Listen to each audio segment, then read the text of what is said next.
My wife demanded, "Sign over your dead mother's house or I'm taking the kids." I said, "Let me think about it." Then I found out the kids weren't mine through the 23andMe test she bought us for Christmas. Her custody threat backfired spectacularly in court. I, 36 male, lost my mom 6 months ago. Cancer. It was rough. She left me her house, nothing fancy, just a 3-bedroom ranch she'd paid off 20 years ago.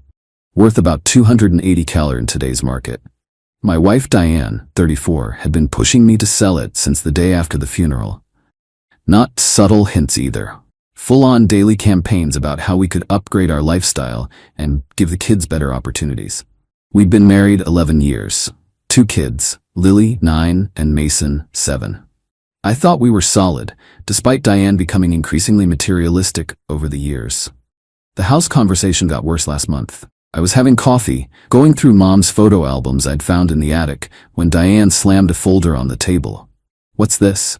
"Paperwork to transfer your mom's house to our names. Both of us. It's been 6 months. Time to stop wallowing and think about our family's future. I'm not ready to make decisions about the house." "When will you be ready? When the roof caves in? When squatters move in?" "It's maintained. I check on it twice a week." She stood up. "You know what? I'm done being patient. Either you sign these papers by Friday, or I'm taking the kids and filing for divorce. And trust me, I'll get custody. I'm the primary caregiver. You work 60-hour weeks. You're threatening me with our children? I'm being practical. The kids deserve a mother who puts their needs first. That house could pay for their college. Let me think about it." She smiled. That should have been my first warning. Diane never smiled when she thought she was losing. Here's the thing about Christmas. Diane had bought the whole family 23andMe kits as gifts, said it would be fun to explore our heritage. Kids loved it, spit in the tubes, sent them off, forgot about it. Results came in 3 weeks after her ultimatum. Perfect timing, really. I was actually excited at first. Mom had always wondered about her father's side of the family. He'd been adopted. Thought maybe I'd find some cousins or something. Logged in, checked my results. Pretty boring. 62% Irish, 31% German, 7% Scottish, whatever. Then I clicked on DNA relatives. That's when my world exploded. Lily matched as half-niece/half-nephew. Mason showed as no biological relationship. I stared at that screen for probably an hour, ran the math 100 times. There was only one explanation: neither of my kids were mine. The half-niece thing meant Lily was my brother's kid. My brother Trevor, who lived 30 minutes away, who'd been at our wedding, who came to every birthday party. I threw up, actually ran to the bathroom and puked. Then I called in sick and drove to my mom's empty house. Sat on her kitchen floor and cried like I hadn't since her funeral. Those kids were my world. I'd coached Mason's little league, taught Lily to ride a bike, read them stories every night when they were small. None of it mattered. Biologically, they weren't mine. That night, I acted normal. Helped with homework, made dinner. Diane complained about the house again, but I just nodded. After she went to bed, I did some digging. Logged into her email. We shared passwords, ironically for transparency. Searched Trevor's name, found emails from 9 years ago, right after Lily was born. "Last night was a mistake. We can't do this again. Think about your family," and one that made my blood run cold. "The baby looks just like you. Thank God she got my eyes." For Mason, I searched around his conception time. Found emails with someone named Garrett, her personal trainer from back then. Lots of workout schedules at weird hours. One email had a photo attachment, them at a hotel bar, her wearing the necklace I'd bought her for our anniversary.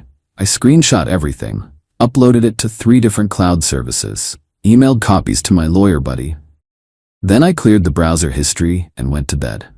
Diane was already asleep. I looked at her for a long time. 11 years. 11 years of lies. The next morning she hit me with, "So, have you thought about the house? Friday's in 2 days. Still thinking. Think faster. I've already talked to a lawyer." "About what?" "Custody arrangement. I'm getting primary. You'll get every other weekend if you're lucky." I almost laughed. "Based on what?" "Based on reality. I do everything for those kids. You're just the ATM. Interesting perspective." She squinted at me. "What's that supposed to mean?" "Nothing. Just interesting." That afternoon I went to see a family lawyer. Not my buddy, an actual shark. Eileen Rodriguez. She'd handled my coworker's brutal divorce and got him full custody despite his ex's false abuse claims. I showed her everything, the DNA results, the emails, the timeline. She leaned back. Paternity fraud. In this state, that's grounds for immediate divorce. And her threatening to withhold the children while knowing they're not yours? That's extortion. What about custody? You've been their father for their entire lives. You have rights. But, she paused, do you want custody? They're my kids. DNA doesn't change that. She smiled. Good answer. Here's what we're gonna do. Update 1. Friday came. Diane was practically vibrating with anticipation at breakfast. So, are we doing this the easy way or the hard way? I slid an envelope across the table. The legal way. She opened it. Divorce papers. Her face went white, then red. You think you're calling my bluff? Fine. Kids, pack your bags. We're going to Grandma's. Actually, I said, pulling out another document, that's a temporary restraining order preventing you from taking the children out of the home during proceedings. You can't do that. Page 3, paragraph 2. Judge signed it yesterday. She grabbed her phone. I'm calling my lawyer. Good idea. Tell them about the paternity fraud. She froze. What? The 23andMe tests. You know, the ones you bought us for Christmas? Interesting results. The color drained from her face completely. I don't know what you're talking about. Trevor's gonna be surprised to know he has a daughter. And Garrett? Does he even know about Mason? She sat down hard. You're wrong. The tests are wrong. Email timestamps aren't wrong. The baby looks just like you. Remember writing that? Lily walked in. Why are you guys being weird? Just adult stuff, sweetie. Go get ready for school.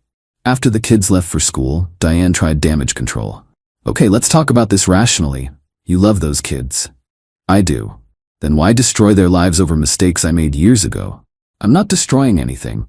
You did that when you passed off another man's child as mine. Twice. It was complicated. Was it complicated when you threatened to take them from me 3 days ago? When you tried to use them as leverage to steal my mother's house? I wasn't stealing, I'm your wife. Were. Past tense. She stood up. You know what? Fine, but I'll still get the house. It's marital property. Mom died after we separated. We haven't separated. We have now. You'll be served with eviction papers on Monday. You have 30 days. You can't kick me out of my home. It's not your home. Never was. Check the deed. And that prenup you forgot about? The one you signed because you had nothing to hide? Pretty ironclad about premarital assets and inheritance. She started crying. Not sad tears, angry tears. You planned this. No, Diane, you planned this. When you bought those DNA tests. When you threatened me. When you cheated with my brother and your trainer. I'm just better at chess than you thought. She grabbed her purse and stormed out. 20 minutes later, my phone exploded with texts from her family, my brother, and random friends. The narrative was already spinning. I was having a mental breakdown from grief and taking it out on my family. I posted one Facebook status. DNA tests reveal neither of my children are biologically mine. Divorce proceedings have begun. Please respect our privacy during this difficult time. Then I turned off my phone and went to work. Update 2. The fallout was nuclear. Trevor showed up at my office. My own brother. Tried to play dumb at first. Look, I don't know what Diane told you. She didn't tell me anything. Lily's DNA did. She's your daughter, Trevor. He collapsed into a chair. It was one time. Email evidence says otherwise. Does Monica know? His wife. Not from me. Yet. What do you want? I want you to admit it. In writing, for the court. That's admission of adultery. Monica will divorce me. That's your problem. He got angry then. Have you really going to destroy your own brother over this? You slept with my wife. You let me raise your child for 9 years. But sure, I'm the villain. He signed the affidavit. Monica found out anyway. Someone from my Facebook post connected the dots and told her. They're separated now. He's living in an extended stay hotel. Garrett was easier to find. Still a personal trainer, now married with 3 kids of his own. I had Eileen send him a formal notice about potential paternity claims. He called me directly. Hey man, I just got this letter. Mason's your son. That's impossible. We used protection. DNA doesn't lie. I can't. My wife, I have a family. So did I. He hung up. His wife called me an hour later, crying. I felt bad for her. She didn't deserve this. But Mason deserved to know the truth eventually. Meanwhile, Diane went scorched earth, but not in the predictable social media way. She was smarter than that. She filed a complaint with Child Protective Services, said I was having a psychological crisis and was a danger to the children.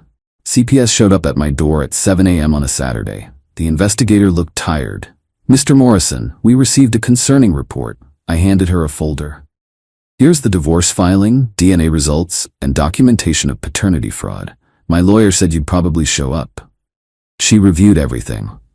"So the children aren't biologically yours, but you've raised them their whole lives?" "Correct. And you want to continue raising them?" "They're my kids. Biology doesn't change that." She interviewed the kids separately. Lily told her I was the best dad ever, and she didn't understand why Mom was being mean. Mason said he just wanted everyone to stop fighting. The investigator closed the case as unfounded within a week. But Diane wasn't done. She tried to empty our accounts. Except I'd already separated my finances based on my lawyer's advice. She got what was in the joint checking, about $1,800. She maxed out the credit cards. Joke's on her. I'd reported them stolen after finding out about the affairs. The fraud department was very interested in $8,000 of charges at luxury stores after a separation filing. Then came the real kicker. Update 3. Diane's lawyer dropped her. Found out through mine. Apparently, she'd lied to them about the paternity issue. When they saw the DNA evidence, they withdrew from the case citing irreconcilable differences in strategy. She hired another lawyer, then another. Word got around the legal community. Paternity fraud cases are tricky, and she'd threatened to weaponize the kids while knowing they weren't mine.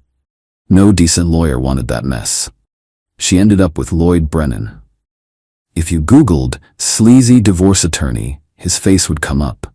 His strategy was simple. Scorched earth emotional manipulation. First hearing was about temporary custody and support. Diane showed up dressed like she was going to church, crying before we even started. Lloyd argued I was abandoning the children by questioning paternity. The judge, an older woman named Judge Kathleen Torres, was not impressed. "Mr. Brennan, your client committed paternity fraud. Twice." She then attempted to use these children as leverage for financial gain. "Why should this court reward that behavior?" "Your Honor, my client made mistakes in her past, but Mr. Morrison accepted these children as his own. Until your client threatened to weaponize them." Diane burst out, "He's trying to steal my babies." Judge Torres looked at her over her glasses. "Ma'am, according to these DNA results, one is your brother-in-law's and one is your trainer's. Perhaps they should be part of this conversation." I was granted temporary primary custody. Diane got supervised visitation every other weekend. She had to pay ME temporary child support based on income calculations. The look on her face when that was announced. Pure rage. Outside the courthouse, she grabbed my arm. "You think you've won? I'll tell them. I'll tell the kids everything." "Tell them what? That you lied about who their fathers are? That you used them as pawns? Go ahead." Lloyd pulled her away, but she screamed, "You'll never get that house. I'll burn it down first." Several people heard her, including a court reporter on her lunch break. That threat would come back to haunt her. Update 4. Mom's house got broken into. Nothing stolen, but someone had spray-painted cheater and liar on the walls. Poured bleach on the hardwood floors. My mom had refinished herself. Cops found Diane's gym key card in the backyard. She claimed it was planted. Security footage from the neighbor showed a figure in a hoodie that walked exactly like Diane. Same distinctive hip swing she had from an old cheerleading injury. She was arrested for vandalism and breaking and entering, posted bail using her parents' money. Her parents, by the way, were initially on her side. Until they saw the evidence. Her mom, Frances, called me crying. "We didn't raise her like this. We're so sorry." "It's not your fault. We want to see the grandkids." "Of course, you're still their grandparents." That pissed Diane off even more. She showed up at their house screaming about taking sides. Her dad, Robert, had to threaten to call the cops. Meanwhile, the kids were struggling but doing better than expected. Got them into therapy immediately. The therapist said kids are resilient, and what matters is consistent love, not DNA. Lily asked me one night, "Are you still my dad?" Forever and always. Even if mom says you're not, biology doesn't make a dad, sweetie. Love does. Mason was quieter about it, but one day he said, "Mom's being weird. She keeps saying stuff about Uncle Trevor and some guy named Garrett." "Don't worry about it, buddy. Are you and Mom getting divorced?" "Yeah, we are." "Good. She's mean to you." Kids see more than we think. Final update. The final divorce hearing was last week. Diane had gone through 4 lawyers by then. Lloyd had dropped her after the vandalism arrest. She was now representing herself with assistance from some paralegal she was probably sleeping with. She showed up in the same white outfit she'd worn to our wedding. I kid you not. Some kind of psychological play, I guess. She tried to argue she deserved the house because of emotional damages from me exposing her mistakes. Judge Torres actually laughed. "Ma'am, you bought the DNA tests. You created this situation. I was trying to bring our family together. By threatening to take children you knew weren't his biological offspring?" Then Diane made her biggest mistake. She stood up and said, "Fine. If I can't have them, neither can he. Trevor should raise Lily. Garrett should raise Mason. They're the real fathers." The judge's face went stone cold. "So you're abandoning your parental rights?" "I know, because it sounds like you're saying if you can't use these children as leverage, you don't want them at all." Diane's paralegal tried to whisper something to her, but she shook him off. "They were supposed to be my security, my insurance policy. Now they're worthless." The entire courtroom went silent. Judge Torres looked disgusted. "I've heard enough." The ruling. I got full custody with Diane getting supervised visitation 1 weekend a month. The house remained 100% mine. Diane had to pay child support, despite them not being biologically mine. Court ruled I was the presumed father due to marriage and established relationship. She got none of our assets except her car and personal belongings. She had to pay my legal fees. The vandalism charges were forwarded to criminal court. But the best part? Trevor and Garrett were ordered to pay retroactive child support. The court ruled that biological fathers have financial obligations regardless of deception. Trevor now pays $400 per month for Lily. Garrett pays $350 for Mason. That money goes into college funds I set up for the kids. Monica divorced Trevor and took him for everything. Garrett's wife stayed with him but made him get a vasectomy. I heard that from his lawyer who was begging me not to push the child support issue. Too late. Diane moved back with her parents, who are mortified. She lost her job as a marketing manager when the arrest became public. Last I heard, she was working at a mall kiosk selling phone cases. She tried one last manipulation, sent the kids letters saying I wasn't their real dad and they should come live with her. Lily threw hers in the trash. Mason brought his to me and said, "Mom's being weird again."